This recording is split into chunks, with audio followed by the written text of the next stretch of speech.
கரங்களை உயர்த்துறவங்களுக்காய் ஜெபிக்கிறேன். நல்ல ஆண்டவரே, இந்த நாளுக்காய் நன்றிப்பா. We are your treasured possession. கர்த்தாவே, நாங்கள் ஆசாரியர்கள், நாங்கள் உம்முடைய பரிசுத்த ஜனம். நாங்கள் உமக்காய் வாழ்ந்து இந்த பூமியில் உலகத்தில் இருக்கின்ற கலாச்சாரத்திற்கு நடுவில் வாழ்ந்தாலும், வேலை, தொழில், வியாபாரம், செல்வம் என்று எல்லாத்திலும் நாங்கள் கலந்திருந்தாலும், நாங்கள் ஒரு வித்தியாசம். எங்களுக்குன்னு ஒரு தனி டிஸ்டிங்டிவ் நேச்சர் கொடுத்துருக்கீங்கப்பா.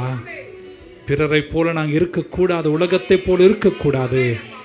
இன்னும் நாங்கள் முதிர்ச்சி அடைய, குழந்தைத்தனத்திலிருந்து முதிர்ச்சிக்கு வந்து வளர எங்களுக்கு கிருபை தாங்க.